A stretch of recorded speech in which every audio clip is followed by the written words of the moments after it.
Alleluia, Alleluia,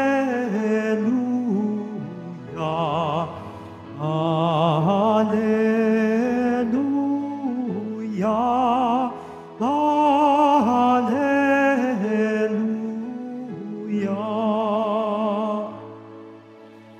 Dinggin ninyong lahat ngayon ang tinig ng Panginoon sa loob na mahinahon. Alleluia, Alleluia, Alleluia,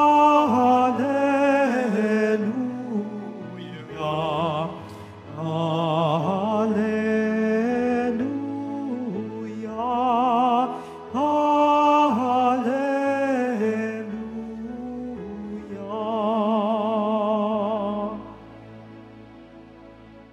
Sumainyo ang Panginoon, At sumayo rin. ang mabuting balita ng Panginoon ayon kay San Mateo. Papuri sa iyo, Panginoon. Noong panahong iyon, sinabi ng ilang iskriba at pariseo kay Jesus, Guro, maaari po bang pagkapakitaan ninyo kami ng tanda mula sa langit?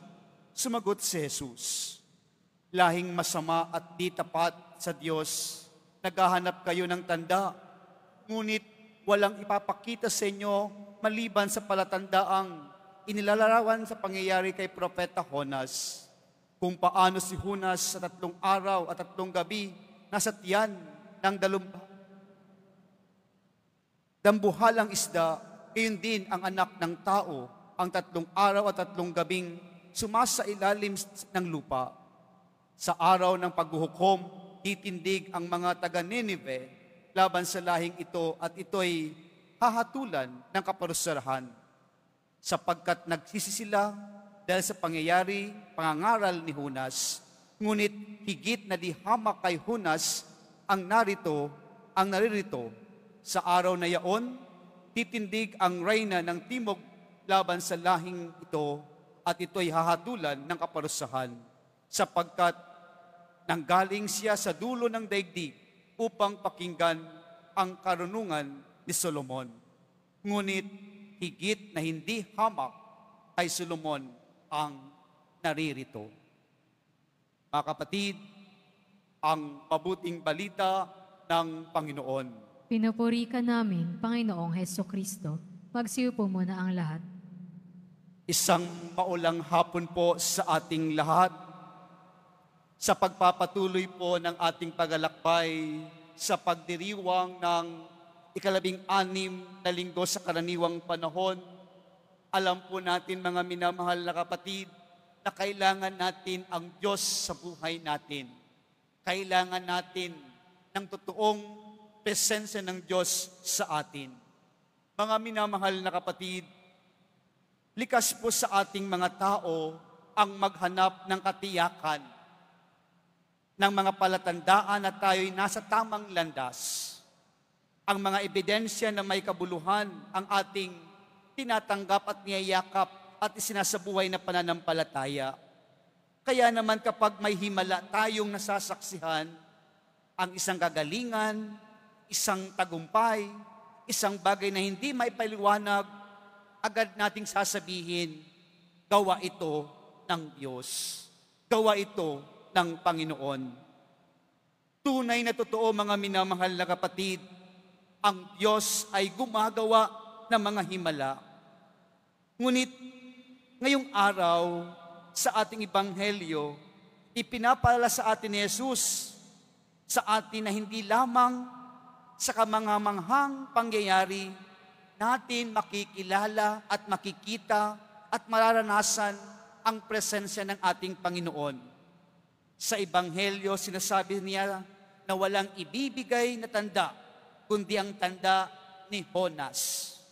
Isang paalala na ito ay tunay na tanda na hindi laging kahanga-hanga sa panlabas, kundi isang paanyaya sa pagbabalik loob, pananampalataya at pakikinig sa salita ng Diyos.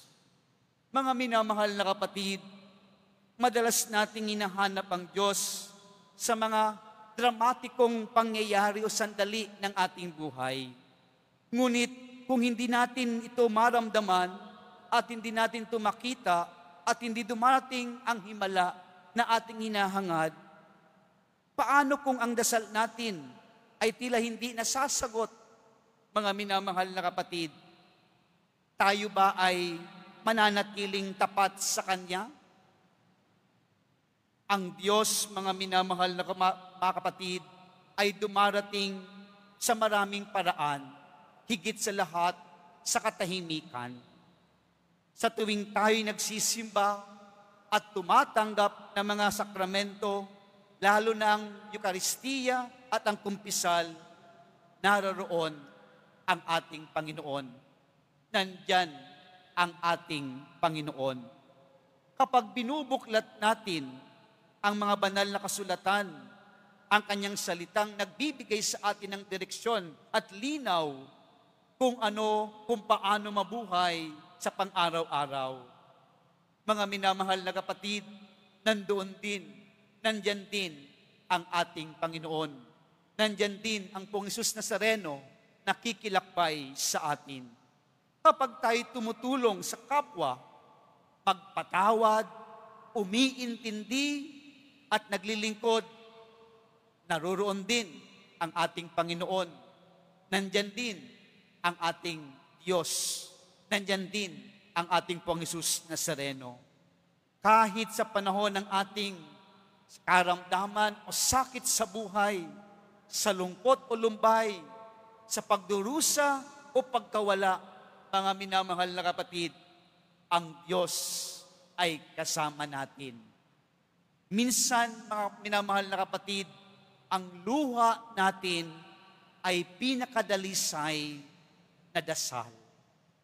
Ang luha natin ay pinakadalisay na panalangin. Mga kapatid, ngayong araw na ito, iniimbitahan po na tayo na makita po natin ang Diyos sa pang-araw-araw nating karanasan. Higit sa lahat, sa paggising natin sa umaga, isang biyaya. Sa pag-uusap natin sa ating mga mahal sa buhay o kapamilya at kaibigan, naroon ang kanyang pagmamahal. Sa ating mga trabaho, gaano man ito kahirap, isang pagkakataon ito upang tayo maging katuwang ng Diyos sa pagbuo ng kanyang kaharian. Mga minamahal na kapatid, sa ating ebanghelyo, ang mga Pariseo at mga Eskriba ay humihingi ng tanda mula sa ating Pong Hesus Nazareno. Ngunit sinasabi sa atin ng ating Panginoon, wala na. Sabi sa atin sa pananampalataya, God is with us. Ang Diyos ay sumas sa atin. Ito ang ating pagkatandaan at ito ang ating isabuhay. Tunay nating matatagpuan at mararanasan ang Diyos sa buhay natin. Mga minamahal na kapatid, hindi natin kailangan maghintay ng maraming himala para maranasan natin at mapagtuhan natin na ang Diyos ay sumas sa atin. Sa bawat simpleng pangyayari sa buhay, sa ating pahakbang araw-araw, naroon siya, nandyan siya, kasama natin sa paglalakbay. Mga minamahal na kapatid, sa ating pag-uugali, sa maging mahinahon, sa ating pagkatahimik, at sa ating katapatan sa buhay, nandyan din ang Diyos sa atin. Gumagalaw na tunay ang Diyos sa atin. Kaya mga minamahal na kapatid, sa ating buhay na tinatahak ngayon, huwag na tayong maghanap ng tanda. Nasa atin na ang Diyos. Kung kikilalanin natin si Jesus Nazareno, na tunay na dakila na biyaya ng Diyos sa atin, tunay itong magbibigay sa atin ng kumpleto at ganap na buhay araw-araw. Kaya po sa pagpapatuloy ng ating pagdiriwang ngayon, nawa anuman ang nangyayari sa atin ngayon, ibigay natin ang buong tiwala, ang buong pagpananalig, at pagmamahal sa Kanya, gagalaw at nandyan palagi ang Diyos handang makilakbay, tumulong at yakapin tayong lahat patungo sa Kanyang tunay na kaharian. Amen.